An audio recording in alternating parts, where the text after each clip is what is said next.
Latest news updates కోసం ఇప్పుడే download చేసుకోండి media effects app. Welcome to media effects. ఇవాళ మనతో ఉన్నారు ఫేమస్ ఆస్ట్రాలజిస్ట్ కిరణ్ శర్మ గారు. నమస్తే గురుగారు. నమస్తే అమ్మా. హోలీ పండుగ నాడు చేయవలసిన నియమాలు ఏంటి? ఒకటేంటంటే హోలీ పండుగ, ప్రతి పండుగని ఒకటేనా, మనం ప్రాతకాలంగా లేవడం.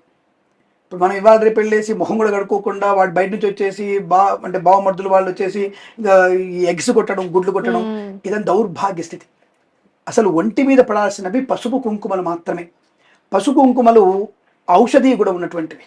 అంటే ఇది కూడా చెప్తాను మళ్ళీ భౌతికంగా. నేను చెప్పేటువంటి ప్రతిదీ కూడా శాస్త్రీయమైనది, భౌతికమైనది. ఈ సమయంలో ఎండాకాలంలో మనకి చర్మం కూడా విచ్చుకుంటుంది, ఉష్ణం ప్రకోపం ఎక్కువగా ఉంటుంది. కాబట్టి ఉష్ణ ప్రకోపం వల్ల ఈ శరీరంలో అనేక రకాల బ్యాక్టీరియా ఫామ్ అవుతుంటుంది.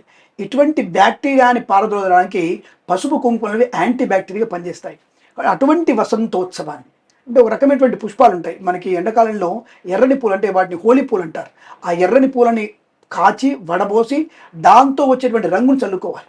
అది చాలాసేపు ఆ బ్యాక్టీరియాతో ఫైట్ చేసి మనం స్నానం చేసిన తర్వాత కూడా కనీసం ఎంత లేదన్నా 2 మాసాల వరకు ఆ ఔషధితోటువంటి బ్యాక్టీరియాని, అంటే ఈ యొక్క రంగులు మనల్ని ఆరోగ్యంగా ఉంచుతాయి.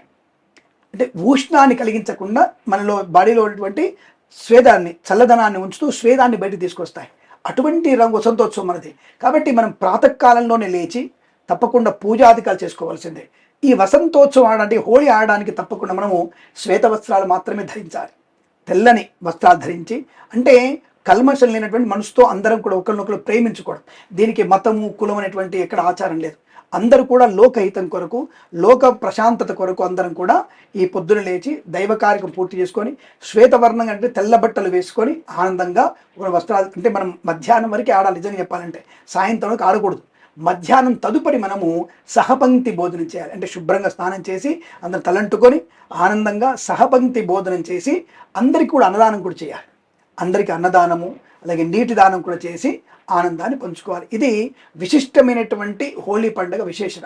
ఇలా మనం దానం చేస్తే మన పూర్వీకులు తరిస్తారు, మన నెక్స్ట్ జనరేషన్స్ కూడా దానాన్ని ఇవ్వగలిగే, అంటే ఒక మంచి పద్ధతిని అనుసరించగలిగిన అవకాశం ఖచ్చితంగా ఉంటుంది. కాబట్టి ఇటువంటి విధానంతో మనం హోళీ ఆడాలి తప్ప గుడ్లు కొట్టుకోవడం, ఆయిల్ పూసుకోవడం, సునీరు పూసుకోవడం, రకరకాలైనటువంటి అసలు అంటే అవతలి వాళ్ళకి, అంటే ఇక్కడ ఏం చెప్తారంటే సనాతన ధర్మంలో ఇంకొక మతం వారు విమర్శిస్తున్నారంటే మనం చేసేటువంటి అసహ్యమైనటువంటి పనుల వల్లనే. ఈ విషయం తెలియకుండా అవతల వాళ్ళు ఈసడించుకుంటున్నారు. ఇదేంటో గుడ్లు కొట్టుకోవడం ఏంటి, అసలు నోట్లలో సునీరు పూసుకోవడం ఏంటి, ఆయిల్ పూసుకోవడం ఏంటి, కళ్ళల్లో పూసుకోవడం ఏంటి, నేత్ర ప్రమాదాలు వచ్చి ఇక దీపావళి తగ్గిపోతుంది, ఇక హోళీ తగ్గిపోతుంది, దసరా తగ్గిపోతుంది, అన్నీ తగ్గిపోయి మనం కూడా ఇంట్లో కూర్చొని సైలెంట్గా పూజ చేసుకునే రోజు కూడా దగ్గరలో ఉంటుంది. కాబట్టి అలాంటి ఉపద్రవం కలిగించేటువంటి పండుగలు చేసుకోవద్దండి. ఇలా మనకి వసంతోత్సవం ఆడుకునే విధానం వేరు. ఇలా రోజువారి నిత్యకృత్యాలు భగవత్ సేవ చేసి మన అందరితో ఆనందాన్ని పంచుకునేది హోళికా పద్ధతి. ఈ పద్ధతి ప్రకారం మాత్రమే మనం హోళీ పండుగ జరుపుకోవాలి, అందులో సందేహం లేదు. శుభమస్తు. ఇవాళ చాలా బాగా మా డౌట్స్ అన్ని క్లియర్ చేశారు. థ్యాంక్ యూ సో మచ్ అండి. నమస్తే. అఖండ ఐశ్వర్యం.